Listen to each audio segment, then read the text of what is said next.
Kejadian 12 ayat 1 sampai 9. Sebelum kita membaca, saya mengundang kita berdoa terlebih dahulu kepada Tuhan. Mari kita berdoa. Tuhan, kami bersyukur firman-Mu terbuka di hadapan kami, dan sebentar lagi kami akan mendengarkan uraiannya. Tuhan, buka hati kami lebar-lebar, supaya kami bukan hanya mengerti firman Tuhan ini, tetapi kami pun mau menerapkan prinsip-prinsip kebenaran firman Tuhan ini di dalam hidup kami, ya Tuhan. Bekerjalah Roh Kudus, pakailah hamba-Mu, dan berkatilah jemaat-Mu. Kami menyerahkan waktu ini ke dalam tangan-Mu. Kalau ada kuasa gelap, kami tolak di dalam nama Tuhan Yesus. Dalam nama Tuhan Yesus kami berdoa. Amin. Saya akan bacakan Kejadian 12 ayat 1 sampai 9. Abram dipanggil Allah. Berfirmanlah Tuhan kepada Abram, pergilah dari negerimu dan dari sanak saudaramu dan dari rumah bapamu ini ke negeri yang akan kutunjukkan kepadamu. Aku akan membuat engkau menjadi bangsa yang besar dan memberkati engkau serta membuat namamu masyhur, dan engkau akan menjadi berkat. Aku akan memberkati orang-orang yang memberkati engkau dan mengutuk orang-orang yang mengutuk engkau, dan olehmu semua kaum di muka bumi akan mendapat berkat. Lalu pergilah Abram seperti yang difirmankan Tuhan kepadanya, dan Lot pun ikut bersama-sama dengan dia. Abram berumur 75 tahun ketika ia berangkat dari Haran. Abram membawa Sarai istrinya dan Lot anak saudaranya, dan segala harta benda yang didapat mereka dan orang-orang yang diperoleh mereka di Haran. Mereka berangkat ke tanah Kanaan, lalu sampai di situ.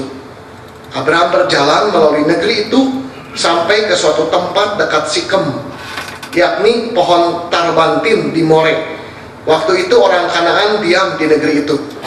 Ketika itu Tuhan menampakkan diri kepada Abraham dan berfirman, Aku akan memberikan negeri ini kepada keturunanmu.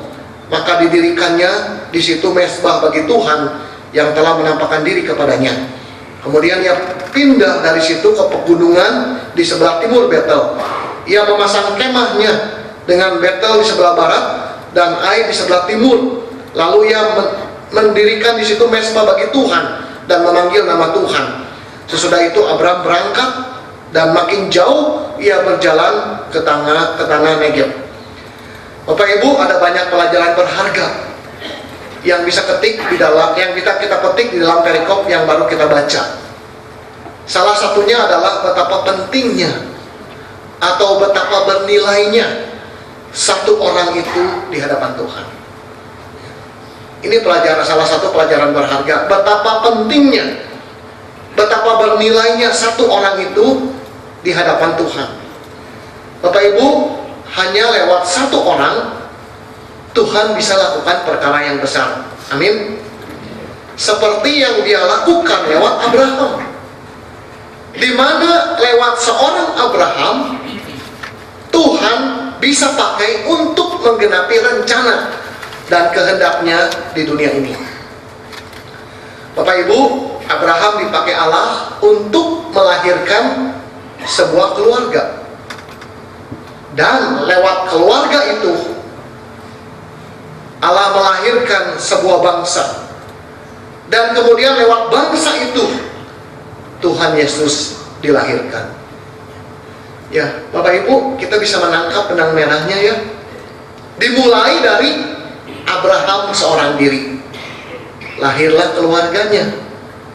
Setelah itu lahirlah bangsa yang besar, dan Yesus Kristus merupakan keturunan dari bangsa itu. Saudara, sesuatu yang luar biasa sekali. Saya melihat sesuatu yang luar biasa. Ya, dimulai dari satu orang. Ya, lahirlah Yesus Kristus.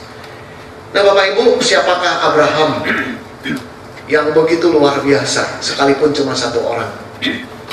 Abraham adalah manusia biasa, sama seperti kita. Namun lewat dirinya dunia ini diberkati. Setelah Abraham taat kepada Tuhan, dunia menjadi berubah. Tidak sama lagi dengan sebelum dia taat kepada Tuhan. lewat dirinya dunia ini diberkati. Nah saudara, dalam lingkup yang lebih kecil, hal seperti ini juga terjadi dalam keluarga saya. Dalam keluarga saya yang mula-mula percaya kepada Tuhan Yesus adalah cici saya. Setelah itu cici saya membawa mama saya, papa saya sudah meninggal, membawa kakak, koko saya, dan juga adik-adik saya untuk percaya kepada Tuhan Yesus. Kemudian cici saya mendoakan saya, karena saya tinggalnya tidak serumah dengan mereka. Akhirnya setelah lama mendoakan saya percaya kepada Tuhan Yesus. Setelah percaya, saya juga membawa kungkung saya. Popo saya sudah percaya lebih dulu. Susuk saya, kuku-kuku saya untuk percaya kepada Tuhan Yesus. Dan puji Tuhan sampai saat ini sudah banyak anggota keluarga saya yang percaya kepada Tuhan Yesus.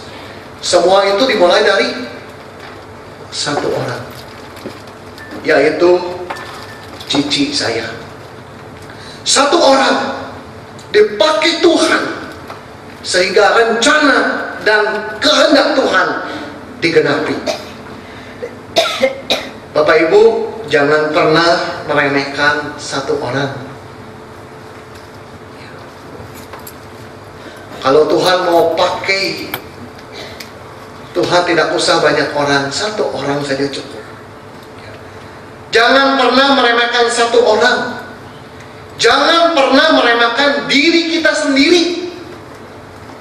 Walaupun diri kita ini cuma seorang dan bukan siapa-siapa, namun kalau Tuhan mau pakai, tidak ada yang mustahil bagi Tuhan. Amin. Amin. Amin. Kalau Tuhan bisa pakai Abraham, saya juga percaya Tuhan juga bisa pakai diri kita. Masalahnya adalah, maukah kita memberi diri dipakai Tuhan? Dan maukah kita memberi diri, menyiapkan diri dipakai oleh Tuhan? Tuhan ingin pakai semua kita, cuman kadang-kadang kita tidak mau memberi diri dipakai Tuhan. Kadang-kadang kita tidak mau mempersiapkan diri untuk dipakai Tuhan. Kalau mau dipakai Tuhan, kita harus memberi diri. Kita harus menyiapkan diri sehingga kita bisa dipakai Tuhan. Bapak Ibu, apakah kita rindu dipakai Tuhan? Apakah kita rindu hidup kita yang cuma satu kali ini jadi berkat bagi banyak orang? Saudara, hidup yang egois, hidup yang tidak jadi berkat adalah hidup yang sia-sia. Sekalipun kita hidup di dunia ini, kalau kita tidak jadi berkat, kalau kita cuma hidup bagi diri sendiri dan keluarga kita saja, selama apapun hidup kita di dunia adalah hidup yang sia-sia di mata Tuhan. Kalau kita rindu hidup ini berarti, kalau kita rindu hidup ini tidak berlalu begitu saja, kalau kita rindu hidup ini bisa dipakai oleh Tuhan, kita harus belajar dari Abraham. Apa rahasianya sehingga Abraham bisa dipakai Tuhan secara luar biasa melalui perikop yang baru kita baca?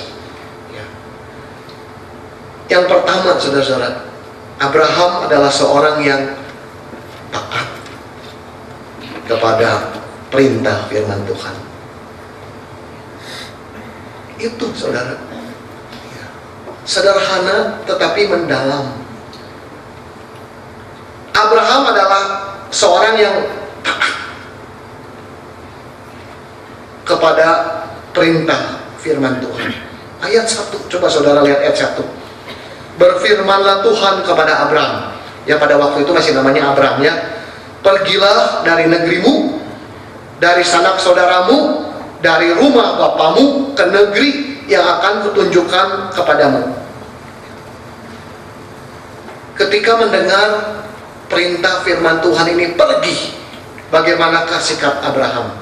Ayat keempat, langsung saudara-saudara, ayat keempat, lalu pergilah Abraham seperti yang difirmankan Tuhan kepadanya. Saudara, perhatikan baik-baik. Pergilah Abraham seperti yang difirmankan Tuhan kepadanya. Abraham taat. Dia pergi. Dia melakukan seperti yang diperintahkan Tuhan kepada dirinya. Saudara, itu saja. Taat, patuh kepada firman Tuhan. Mudah gak bagi Abraham untuk taat kepada firman Tuhan? Tinggalkan negerinya, sanak saudaranya, rumah bapaknya, termasuk papanya juga. Mudah tidak saudara-saudara untuk taat? Saya percaya tidak mudah. Dari satu sisi, panggilan Tuhan ini adalah panggilan yang kejam, yang susah dan yang sulit. Ya, kalau menurut kacamata saya. Kenapa saudara-saudara? Ada banyak alasannya. Salah satunya usia Abraham saat itu sudah tidak muda lagi. Firman Tuhan menjelaskan dengan terang benderang usianya sudah berapa? 75 tahun. Kenapa dia tidak panggil orang yang lebih muda? 75 tahun dititah pindah. Bayangkan saudara-saudara, usia 75 adalah usia yang seharusnya sudah istirahat dan banyak tinggal tenang di rumahnya. Namun di usia itu Abraham diminta untuk tinggalkan rumahnya, tinggalkan negerinya, tinggalkan orang tuanya. Tapi Abraham taat. Puji Tuhan. Dia nggak bilang, Tuhan aku udah encok nih Tuhan, kenapa nggak dulu? Ya, kenapa nggak lagi muda Tuhan? Ya. Dan sebagainya, dan sebagainya. Dia taat. Selain itu saudara-saudara, Abraham juga tidak tahu kemana dia harus pergi. Nggak tahu. Ya. Pokoknya Tuhan bilang pergi ke negeri yang kutunjukkan kepadamu, tetapi tidak jelas mana negeri itu. Dan luar biasa saudara-saudara, dia juga pergi. Bagi Abraham tidak perlu jelas dulu baru dia taat, tidak. Tidak jelas pun, asal itu perintah Tuhan, Abraham mentaatinya. Saudara-saudara, ini adalah sesuatu yang luar biasa sekali. Enggak jelas pun, tidak masuk logika pun, tidak masuk akal pun, Abraham taat. Karena itu adalah perintah Tuhan. Nah, saudara, kita bisa melihat di sini, Abraham adalah seorang pengikut Tuhan yang sejati. Bapak Ibu, menjadi orang Kristen yang sejati itu dibutuhkan ketaatan kepada perintah Tuhan. Apapun perintahnya, sekalipun bertentangan dengan hawa nafsu kita, apapun perintahnya, mengerti ataupun tidak mengerti, pokoknya taat kepada Tuhan. Nah saudara, ciri orang Kristen adalah taat kepada siapa? Kepada firman Tuhan. Itulah Abraham saudara-saudara. Dan itulah rahasia mengapa Abraham dipakai Tuhan secara luar biasa. Dia bukan orang yang pandai, dia bukan orang yang hebat, tetapi dia taat. Dan setelah dia taat, Tuhan menambahkan segala sesuatu yang diperlukan oleh Abraham. Kuncinya adalah taat kepada firman Tuhan. Saudara, sederhana nggak? Sederhana bukan? Ya, hanya taat. Ya, tapi jangan pandang rendah ketaatan. Saudara, jangan mentertawakan kalau ada orang Kristen yang taat kepada firman Tuhan. Jangan pandang enteng ketaatan, karena itu yang menentukan apakah pintu berkat Tuhan dibuka atau tidak lewat orang itu. Taat Apakah orang itu akan dipakai Tuhan atau tidak? Itu dimulai dari taat. Apakah orang itu akan jadi orang Kristen yang biasa-biasa saja atau yang luar biasa? Dimulai dari taat. Dimulai dari taat. Ya, saudara, Tuhan itu senang melihat orang Kristen yang taat. Hati Tuhan itu tergerak melihat orang Kristen yang taat. Sayang, banyak orang Kristen yang tidak taat. Anggap enteng, anggap rendah ketaatan. Tapi Tuhan senang kepada orang Kristen yang taat kepada firman Tuhan. Saya percaya, saudara, ketika kita belajar taat, menyangkal diri, memikul salib, maka kuasa Tuhan akan bekerja secara efektif di dalam hidup kita. Amin, saudara-saudara. Taat. Apa yang dikatakan firman Tuhan, taat itu saja. Nah, saudara-saudara yang dikasih oleh Tuhan, sudah berapa lama kita jadi orang Kristen? Apakah kita termasuk orang Kristen yang taat?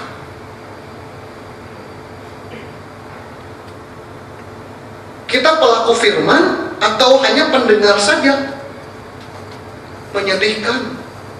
Banyak orang Kristen yang hanya mendengar firman saja, tidak taat, tidak menjadi pelaku firman.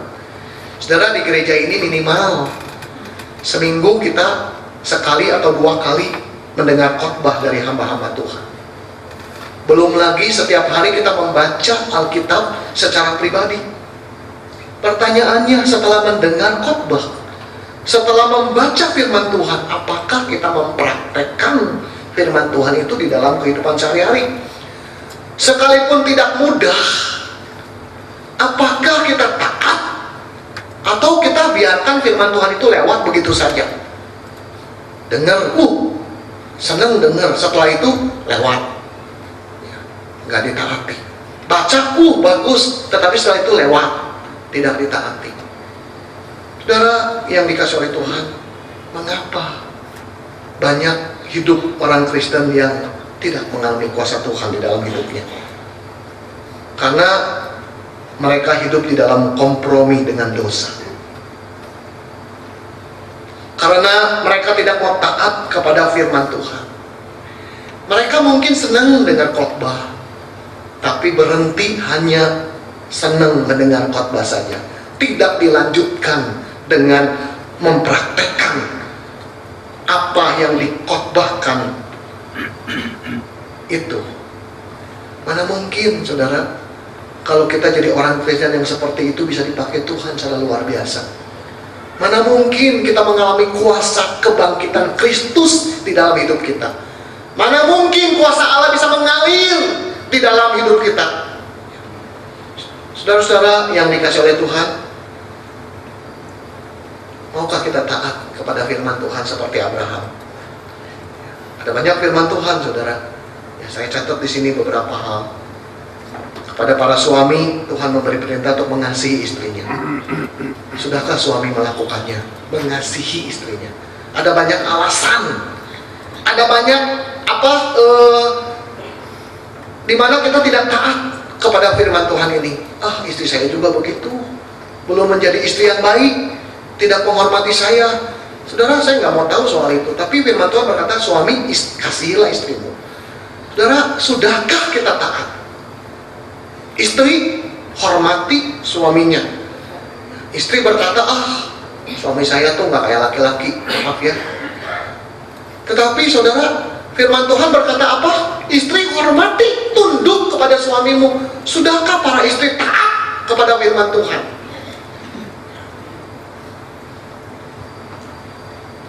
Kepada setiap kita, Tuhan meminta kita untuk menghormati hari Sabat. Sudahkah kita taat? Setiap minggu kita ke gereja. Banyak orang yang jalan-jalan, nggak apa-apalah seminggu nggak ke gereja mah, kan setahun juga 52 minggu. Itu namanya tidak menghormati hari Sabat. Saudara, sudahkah kita taat?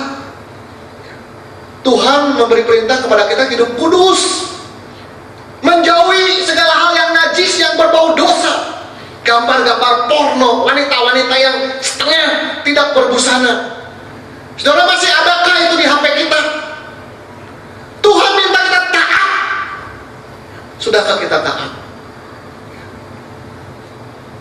Para penatua, para diaken, para pengurus gereja, sudahkah kita hidup kudus? Bukan saya yang minta. Kalau kita ingin dipakai Tuhan, kalau ingin hidup jadi berkat, kita harus menjauhkan diri dari semua hal yang berbau kenajisan, yang disukai oleh dunia ini. Saudara yang dikasih oleh Tuhan, Tuhan juga memerintah kita untuk memberi perpuluhan. Sudahkah kita dengan setia dan dengan jujur memberikan perpuluhan?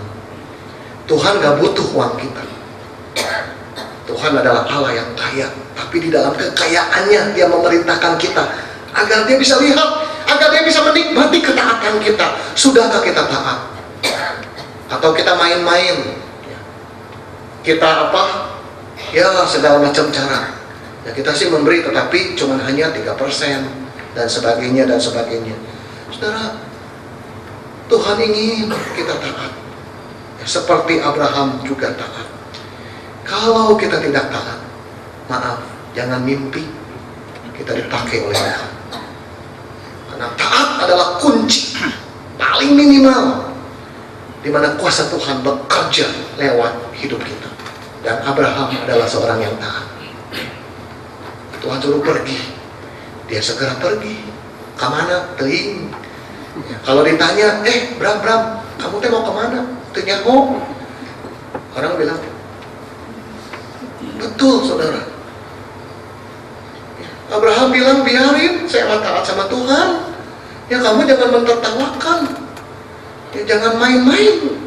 Ya karena ketaatan bernilai di mata Tuhan. Saudara, pernah nggak Abraham tidak taat? Oh pernah, saudara-saudara. Dia pernah tidak taat, tetapi di dalam keseluruhan hidupnya, di dalam mayoritas hidupnya, dia taat. Nah saudara, maukah kita dipakai Tuhan? Rindukah hidup ini tidak menjadi sia-sia? Saudara bisa melayani Tuhan, saudara bisa rajin di gereja, tapi kalau di dalam hidup sehari-hari saudara tidak taat, pelayanan kita tidak akan efektif. Saudara, saya khotbah di sini bukan hanya sekedar di sini, tapi bagaimana keseharian hidup saya di rumah. Ketika tidak ada mata yang memandang saya, apakah saya taat atau tidak, itu yang mempengaruhi pelayanan saya, juga termasuk di mimbar ini. Saudara yang dikasih oleh Tuhan, maukah kita taat? Ini masalah besar bagi gereja. Banyak orang Kristen yang kompromi, yang diam-diam punya dosa-dosa yang tidak kelihatan, yang diam-diam masih memelihara dosa yang najis di hadapan Tuhan. Maukah kita membereskannya hari ini, demi supaya kita taat kepada Tuhan? Saudara, kalau masih ada perbuatan yang najis yang kita sembunyikan, yang kita tahu itu tidak berkenan kepada Tuhan, maukah kita meninggalkannya hari ini di hadapan Tuhan? Kalau hidup kita belum kudus, maukah kita berjuang untuk hidup kudus? Saudara, maaf ya, pornografi sekarang sudah merasuk ke seluruh lapisan masyarakat. Bukan hanya kepada orang non-Kristen, tetapi orang Kristen juga. Bukan hanya kepada orang dewasa, anak-anak juga. Orang tua, oke. Mungkin termasuk orang-orang yang rajin melayani di gereja. Apakah Tuhan tidak melihat semuanya itu? Tuhan lihat. Dan Tuhan tidak berkenan terhadap itu. Gereja adalah gereja yang kudus. Kita melayani Allah yang kudus. Maukah kita menguduskan diri kita? Meninggalkan semua yang tidak Tuhan sukai.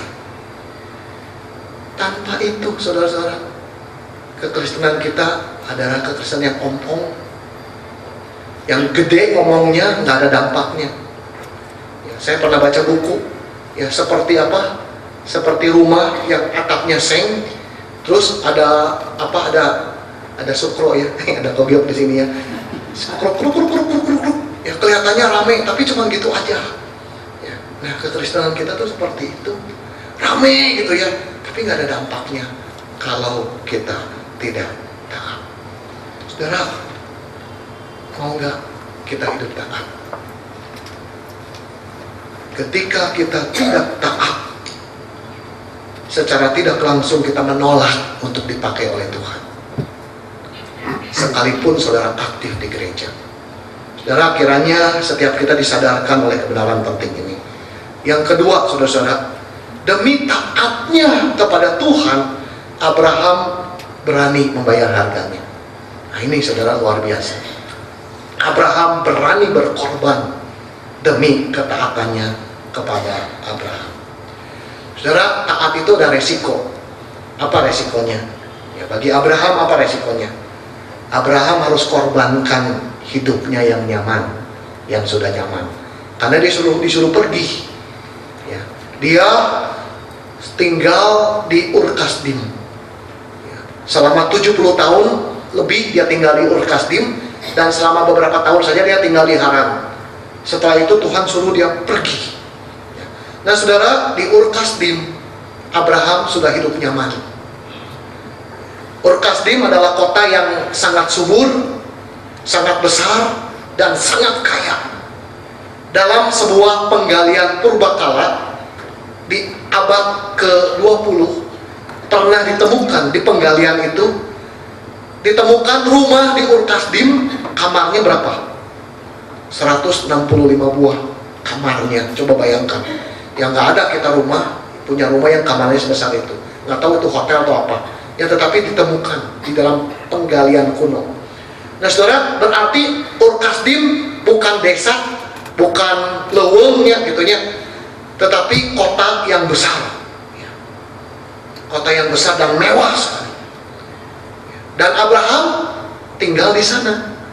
Semua fasilitas sudah ada, punya tentara sendiri, angkatan perang sendiri. Barang-barang mewah itu dari batu, dari pualam itu juga ditemukan. Ada kecapi yang sangat indah juga ditemukan dan disimpan di museum di Baghdad, tapi sekarang sudah dicuri orang.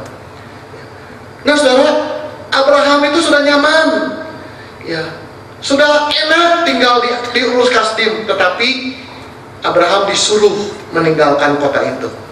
Mudah tidak, saudara-saudara? Ya, saya percaya tidak mudah. Namun Abraham taat. Taat yang membabi buta enggak? Tidak, saudara-saudara. Mengapa? Karena Allah yang memberi perintah. Sekali lagi, seberapapun harga yang harus dibayar, karena Allah yang memberi perintah, Abraham mentaati perintah itu. Dan sejak dia pergi meninggalkan Ur Kasdim, menjawab panggilan Tuhan, dia tidak pernah lagi pulang ke Ur Kasdim sampai dia menutup mata. Dia tidak pernah lagi pulang ke negerinya sendiri. Saudara-saudara yang dikasih oleh Tuhan, di dalam pengembaraannya menjawab panggilan Tuhan, dia juga tidak pernah tinggal di rumah yang nyaman. Tapi firman Tuhan berkata dia harus mendirikan kemah dan selalu siap untuk membongkar kemah, karena selalu berpindah-pindah tempat. Pindah-pindah tempat. Saudara, itu adalah salah satu pengorbanan Abraham. Hidup sudah nyaman, sudah enak, dihormati banyak orang, yang perkara, nyari perkara kalau pindah. Tapi Abraham gak peduli. Abraham taat, karena yang menyuruh adalah Tuhan. Bapak Ibu, banyak orang yang terpaksa pindah rumah atau pindah tempat karena dia sudah tidak nyaman lagi tinggal di tempat yang dulu, atau mungkin karena jatuh miskin sehingga rumahnya harus dijual. Abraham tidak seperti itu. Dia sedang menikmati kenyamanan hidup. Dia sedang ada di puncak dari kehidupannya. Namun saudara-saudara, dia tetap mau pindah karena Tuhan yang memerintahkannya.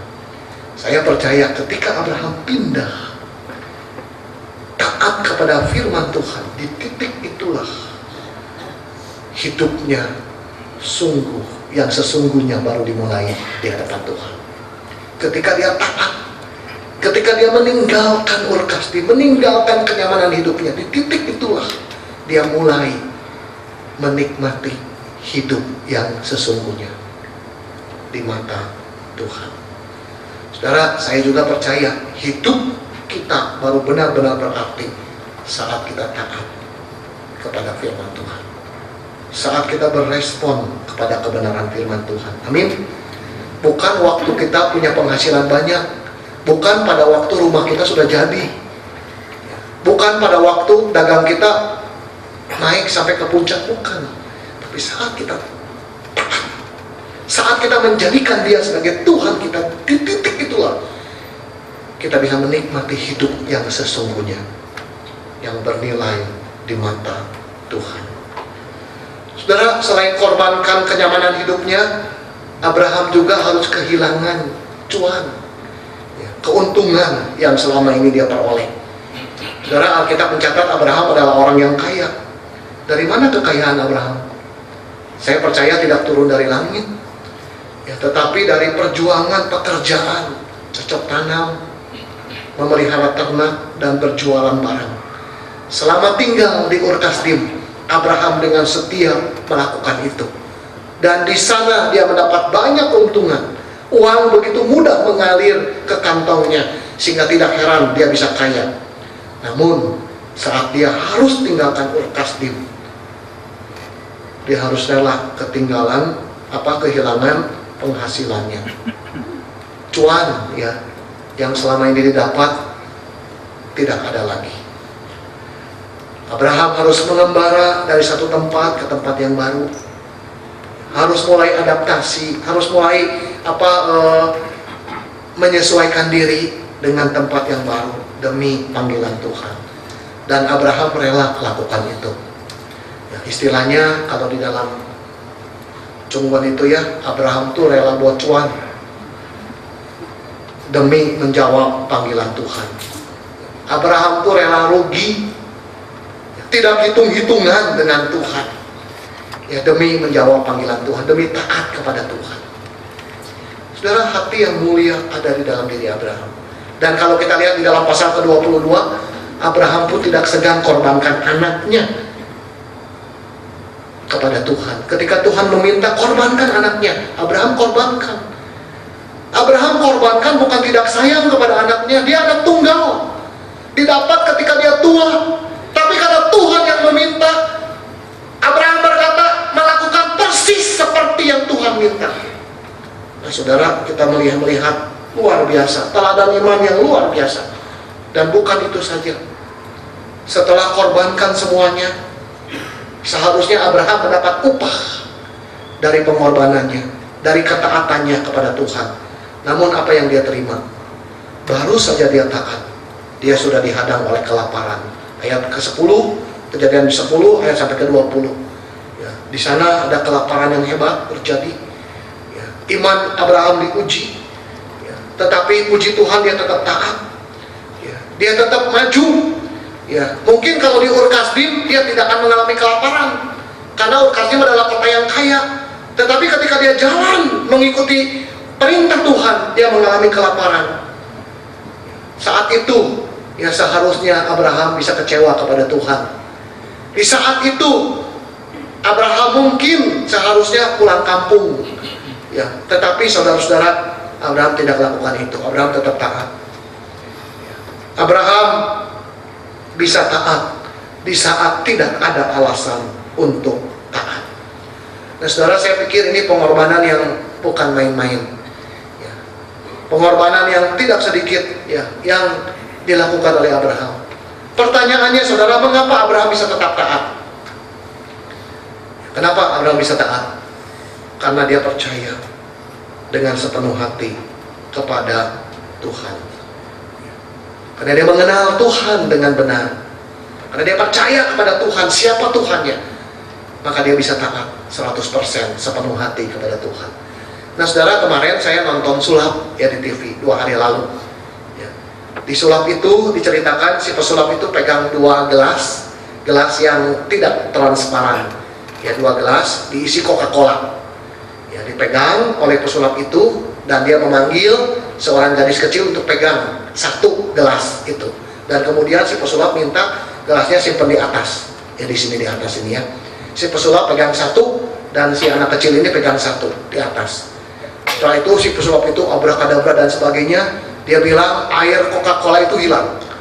Ya, nah untuk membuktikan air itu sudah hilang, dia minta si gadis kecil itu untuk menuangkan air itu, membalikan gelas itu.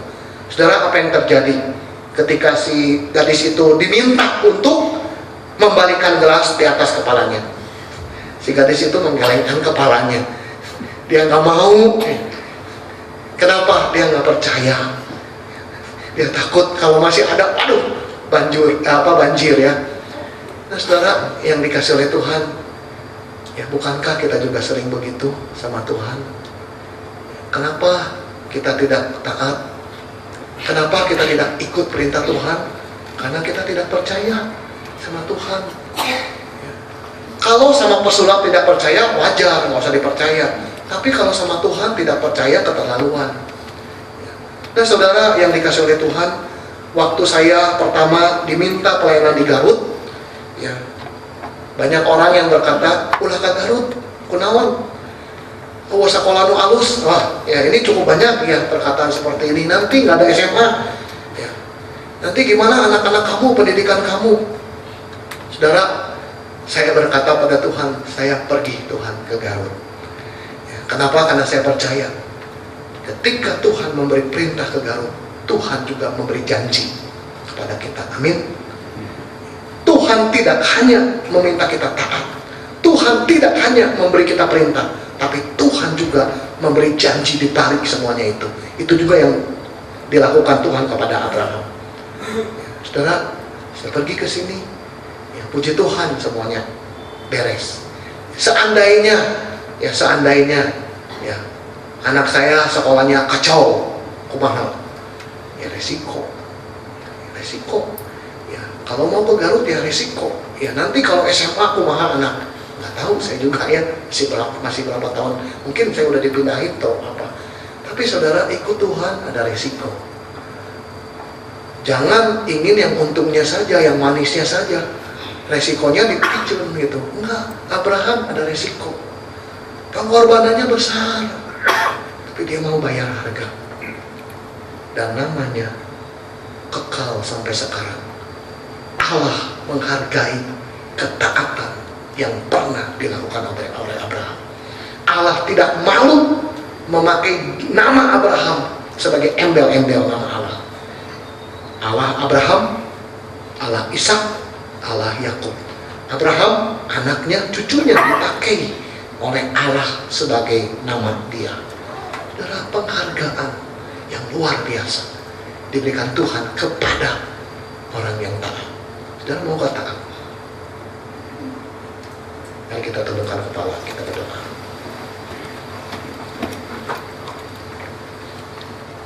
Saudara, sudah berapa lama saudara jadi orang Kristen?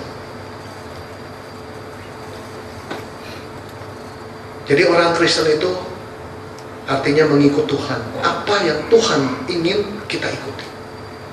Kalau tidak, kita cuma hanya jadi orang Kristen-Kristenan.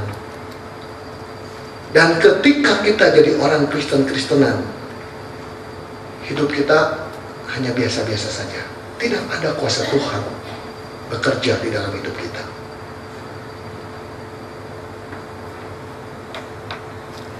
Kalau mau jadi orang Kristen yang sungguh-sungguh, taat. Kalau sudah kena air, langsung mandi sekalian. Saudara maukah saudara taat?